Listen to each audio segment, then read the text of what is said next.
ನಮಸ್ಕಾರ. ತಾಲೂಕ್ ಪಂಚಾಯತಿ ಮಾಜಿ ಅಧ್ಯಕ್ಷರಿಗೆ ನಮಸ್ಕಾರ. ನಮಸ್ತೆ ಸರ್. ಸುಮಾರು 2023ರಿಂದ ನಮಗೆ ನೀವು ಆರೋಗ್ಯ ಆಕಾಂಕ್ಷಿಗಳು. ಸೊ ನೀವು ಬರುವಾಗ ಸುಮಾರಷ್ಟು ಕೊಲೆಸ್ಟ್ರಾಲ್ ತುಂಬ ಇತ್ತು, ಶುಗರ್ ತುಂಬ ಇತ್ತು, HbA1c ಭಾಳ ಇತ್ತು, ಜೊತೆಗೆ ಮೊಣಕಾಲು ನೋವು, ಸೊಂಟ ನೋವು, ಹೀಗೆ ಬೇರೆ ಬೇರೆ ಕಂಡೀಷನಲ್ಲಿ ಬೇರೆ ಬೇರೆ ಸಮಸ್ಯೆಗಳನ್ನ ಇಟ್ಕೊಂಬಂದ್ರಿ. ಈಗ ರೀಸೆಂಟಾಗಿ ಮೊಣಕಾಲು ನೋವು, ಸೊಂಟ ನೋವು ಅಂತ ಬಂದಿದ್ರಿ. ಹಿಂದೆ ಅತಿ ಕೊಲೆಸ್ಟ್ರಾಲ್ ಇದ್ವು, ಶುಗರ್ ಇತ್ತು ತುಂಬ, ಜೊತೆಗೆ ವೀಕ್ನೆಸ್ಸು, ಸುಸ್ತು, ಈ ಥರದ ಸಮಸ್ಯೆಗಳಿಗೆ ತೋರಿಸ್ತಾ ಇದ್ರಿ. ಒಟ್ಟಾರೆಯಾಗಿ ನಮ್ಮ ಆತ್ರಯ ಆಯುರ್ವೇದದಲ್ಲಿ ಚಿಕಿತ್ಸೆಯನ್ನು ತಗೊಂಡಾದ್ಮೇಲೆ ನಿಮಗೆ ಯಾವ ಥರ ಅನಿಸಿದೆ ಅನ್ನೋದನ್ನು ಆರೋಗ್ಯ ಆಕಾಂಕ್ಷಿಗಳೊಂದಿಗೆ ನಿಮ್ಮ ನೇರವಾದ ಮಾತುಗಳಿಂದ ಹಂಚ್ಕೋಬೇಕು ಅಂತೇಳಿ ನಿಮ್ಮಲ್ಲಿ ಕೇಳ್ಕೊಳ್ತೀನಿ. ಸರ್, ನನ್ನ ಹೆಸರು ತಿಮ್ಮಪ್ಪ ಅಂತೇಳಿ. Yes sir. ಮೂಲತಃ ಶಿವಮೊಗ್ಗ ತಾಲೂಕು ಕುಂಬಳವೇಲ್ ಹತ್ರ ಕೈದೊಡ್ಲನ್ನ ಹಳ್ಳಿಯಿಂದ ಬಂದಿದ್ದೆ. Yes sir. ನನಗೆ ಸುಮಾರು ಒಂದು 4-5 ವರ್ಷದಿಂದ ಶುಗರ್ ಇದೆ ಅಂತ ನನಗೆ ಗೊತ್ತೇ ಇರಲಿಲ್ಲ.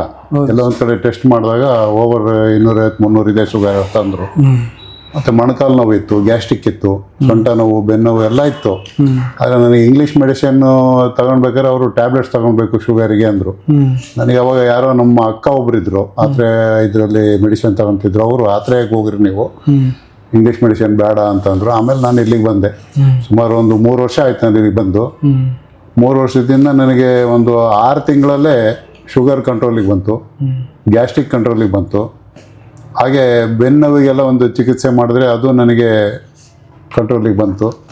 ಈಗ 15 ದಿವಸ ನಾನು ಇದು ಪಂಚಕರ್ಮ ತಗೊಂಡಿದ್ದೀನಿ. ಪಂಚಕರ್ಮ ತಗೊಂಡ್ಮೇಲೆ ಫುಲ್ಲು ನಾರ್ಮಲ್ ಆಗಿದೆ.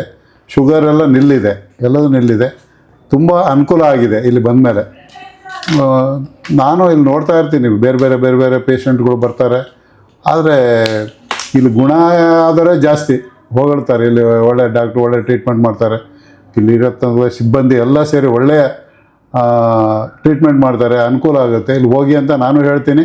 ಆದರೆ ನನಗೂ ಈಗ ಎಲ್ಲದೂ ನಾರ್ಮಲ್ ಆಗಿದೆ. ಹಾಗೆ ನಮ್ಮ ಮನೆಯವರಿಗೂ ಅಷ್ಟೇ. ತುಂಬ ಕಾಲು ನೋವಿತ್ತು, ನಡೆಯೋಕ್ಕೆ ಆಗ್ತಿರ್ಲಿಲ್ಲ ಅವರಿಗೆ. ಇಲ್ಲಿ ಬಂದ ಮೇಲೆ ಈಗ ಆರಾಮಾಗಿ 1-1.5-2 ಕಿಲೋಮೀಟ್ರ್ ವಾಕ್ ಮಾಡ್ತಾರೆ. ಕಾಲು ನೋವೆಲ್ಲ ಆರಾಮಾಗಿದ್ದೀವಿ. ತುಂಬ ಚೆನ್ನಾಗಿದೆ. ಟ್ರೀಟ್ಮೆಂಟ್ ತಗೊಳ್ಳೋರು ಇಲ್ಲಿ ಬಂದು ತಗೊಂಡ್ರೆ ಅವರಿಗೆ ಅನುಕೂಲ ಆಗುತ್ತೆ. ಮುಂದೆ ಯಾವುದೇ ಒಂದು ತೊಂದರೆ ತಾಪತ್ರೆ ಇಲ್ಲ, ಎಲ್ಲರೂ ಒಂದು ಆತ್ಮೀಯರಾಗಿ ನೋಡಿಕೊಂಡು ಇಲ್ಲಿ ಟ್ರೀಟ್ಮೆಂಟನ್ನು ಮಾಡ್ತಾರೆ. ಡಾಕ್ಟ್ರ್ ಕೈಗುಣನೂ ತುಂಬ ಚೆನ್ನಾಗಿದೆ. ಬೇರೆ ಇದೆ ಆಯುರ್ವೇದಿಕ್, ನಾನು ನೋಡಿದ್ದೀನಿ, ಆಯುರ್ವೇದಿಕ್ ಹಾಸ್ಪಿಟ್ಲ್ಗಳು ಇದೆ. ಅಲ್ಲಿಗಿಂತ ಇವರು ನಿಮ್ಮ ಕೈಗುಣ ತುಂಬ ಚೆನ್ನಾಗಿರೋದ್ರಿಂದ ಇಲ್ಲಿ ಪೇಷಂಟ್ಗಳಿಗೆ ಅನುಕೂಲ ಆಗುತ್ತೆ. ಬರ್ಬೋದು, ಬಂದು ಇಲ್ಲಿ ಟ್ರೀಟ್ಮೆಂಟ್ ತಗೊಳ್ಬೋದು ಅಂತ ಹೇಳ್ತಾ ಮಾತ್ರ ಮುಗಿಸ್ತಿದ್ದೀನಿ. Thank you so much sir. ನಿಮ್ಮ ಎನ್ಕರೇಜಿಂಗ್ ವರ್ಡ್ಸ್ ಅಂದರೆ ನಮಗೆ ಇನ್ನೂ ಪುಷ್ಟಿಯನ್ನು ನೀಡಿದೆ, ಇನ್ನೂ ಹೆಚ್ಚಿನ ಜವಾಬ್ದಾರಿಯನ್ನು ನೀಡಿದೆ. ಖಂಡಿತ ನಮ್ಮ ಹತ್ರ ಬರೋ ಆರೋಗ್ಯ ಆಕಾಂಕ್ಷಿಗಳಿಗೆ ಆರೋಗ್ಯವನ್ನು ನೀಡುವ ಉದ್ದೇಶದಿಂದ ನಾವು ಯಾವ್ಯಾವ ಆ್ಯಂಗಲಲ್ಲಿ ಯೋಚನೆ ಮಾಡ್ಬೋದು, ದೈವ ಅಪಶ್ರಯದಿಂದ ಹಿಡಿದು ಸೈಂಟಿಫಿಕ್ ಆಗಿ ಅಲ್ಲಿ ಏನೇನು ವೇರಿಯೇಷನ್ ಆಗಿದೆ ಅದನ್ನು ಸರಿ ಮಾಡೋದ್ರ ಜೊತೆಗೆ ನಿಮ್ಮ ಮನಸ್ಸು ಮತ್ತು ದೇಹವನ್ನು ಶುದ್ಧಿ ಮಾಡೋದ್ರ ಜೊತೆಗೆ ಯಾವ್ಯಾವ ರೀತಿಯಲ್ಲಿ ಆಹಾರಗಳನ್ನು ತಿನ್ನಬೇಕು, ಪಥ್ಯಗಳನ್ನು ಮಾಡಬೇಕು, ಏನು ಮಾಡಿದರೆ ತೊಂದರೆ ಜಾಸ್ತಿ ಆಗುತ್ತೆ, ಏನು ಮಾಡಿದರೆ ತೊಂದರೆ ಕಡಿಮೆ ಆಗುತ್ತೆ ಅನ್ನೋದನ್ನು ನಿಮ್ಮೊಂದಿಗೆ ನೇರವಾಗಿ ತಿಳಿಸ್ತಾ ಅವನ್ನ ಇನ್ನೂ ಹೆಚ್ಚಿನ ಆರೋಗ್ಯ ಬರೋದಕ್ಕೆ ನಾವು ಪ್ರಯತ್ನ ಮಾಡಿದ್ದೇವೆ, ಮಾಡ್ತೇವೆ, ಮಾಡ್ತಾನೆ ಇರ್ತೇವೆ. ಸೊ ಹಾಗಾಗಿ ನೀವು ಇನ್ನೂ ಆರೋಗ್ಯವಾಗಿ ಇರಿ ಅಂತ ಹೇಳ್ತಾ, ಜೊತೆಗೆ ಧನ್ವಂತರಿ ಆಶೀರ್ವಾದ ನಿಮ್ಮಿಬ್ಬರಿಗೂ ಸಿಗಲಿ ಅಂತ ನಾನು ದೇವರಲ್ಲಿ ಅಪೇಕ್ಷೆ ಮಾಡ್ತಾ ಇವತ್ತಿನ ಸಂದರ್ಶನವನ್ನು ನಿಮ್ಮೊಂದಿಗೆ ನಡೆಸಿ ತುಂಬ ಖುಷಿಯಾಯಿತು. ನಮಸ್ಕಾರ.